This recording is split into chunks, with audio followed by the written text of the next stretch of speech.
बोलते हैं primus inter pares, first amongst equals. इसका मतलब क्या कि चीफ मिनिस्टर साहब चाहे ना तो रेजिग्नेशन करके पूरा का पूरा state council of minister dissolve कर सकते हैं। ओके, भगवान ना करे डेथ हो जाए तो भी ऐसा हो सकता है। लेकिन अगर कोई मिनिस्टर रिजाइन करता है, चीफ मिनिस्टर साहब बोलेंगे या तो इसको रिप्लेस कर दो या खाली रहने दो, मुझे कोई नहीं फर्क पड़ता। In other words, the chief minister साहब is very similar to the captain of the ship, जैसे प्राइम मिनिस्टर का यूकॉम में रोल था। सॉरी, कुछ को नंबर्स पता कर लेते हैं। Total number of ministers including the chief minister, okay, including the chief minister in the council of ministers shall not exceed 15% of the total number of members of the legislative assembly of the state। ये तुम्हें सुना सा लग रहा होगा, okay, ये exactly Lok Sabha का structure है। लोकसभा में भी ऐसे ही होता है। If you recall on that part, तो लोकसभा में भी ऐसा ही स्ट्रक्चर था।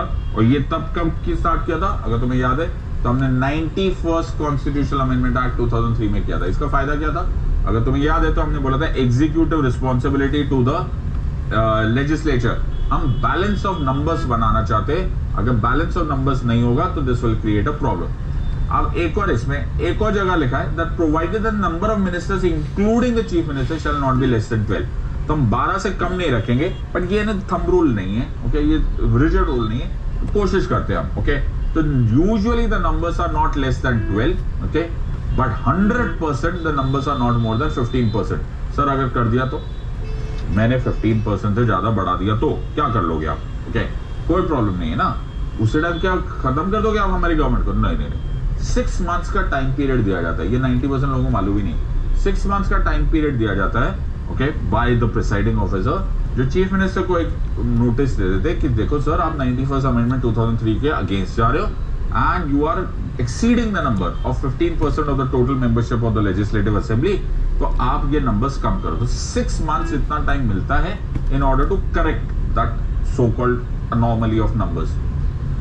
अब तुम्हें पता नहीं, मुझे तुम ज्यादा ध्यान से देख रहे थे कि नहीं देख रहे थे, जब कर्नाटका विधानसभा में अभी अभी बड़ा मेजर डिस्प्यूट चल रहा था, तो उसमें जब कर्नाटका विधानसभा में प्रॉब्लम ये हुई थी कि कांग्रेस जेडीएस के, प्लीज ध्यान से समझो, अगर तुम इंटेलिजेंट बनना चाहते हो तो ऐसे में बनाओ, ओके, जिसने भी ये सजेस्ट किया था वो बड़ा ही शार्प आदमी था।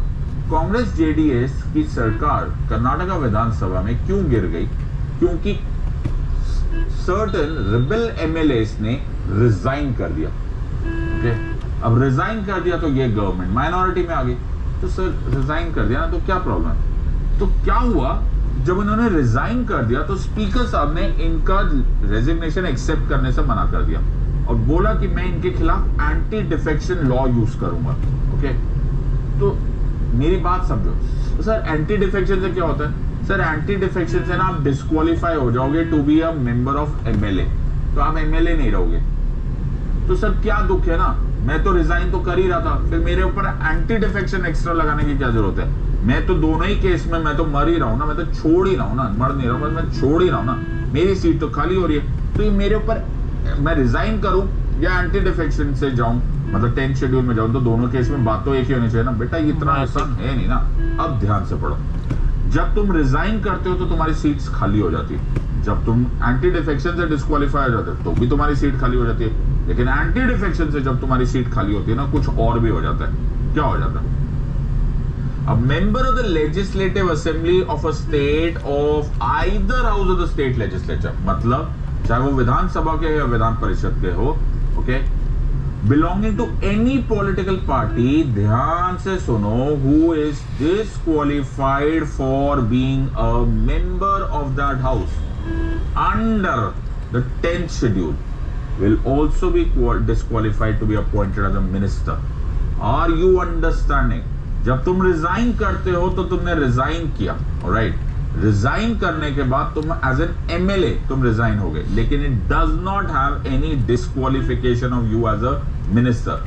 लेकिन जब आप एंटी डिफेक्शन में आ जाते हो तो तुम्हारी सीट तो जाती जाती है, it also causes a disqualification till such time as your term is, right, और if you are elected at a later stage, then till the term of that election and from the time that you were disqualified, whichever is earlier.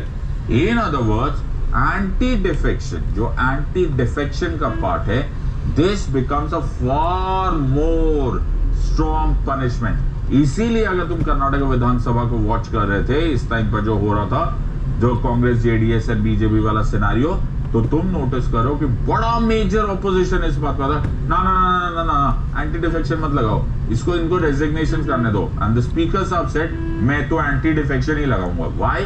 Because it gives you an additional disqualification, you are disqualified to become a minister. अब तुम news ध्यान से सुनना start करोगे, once you learn from me, तो तुम्हें समझ में आने लग जाता है, वाह यार अच्छा ऐसे होता है। व्हाई? बिकॉज इसीलिए anti defection is a far stronger weapon.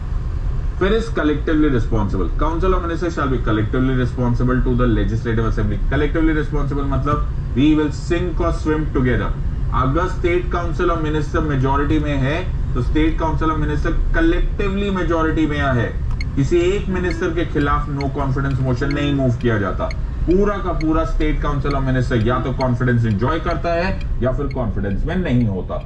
In other words we are collectively responsible. अगर तुम्हें याद हो रहा है तो it is exactly like article 75 of the constitution with regards to union council of ministers which is headed by the prime minister. फिर हम oath और अफर्मेशन देते हैं। गवर्नर साहब हमको ओथ देंगे।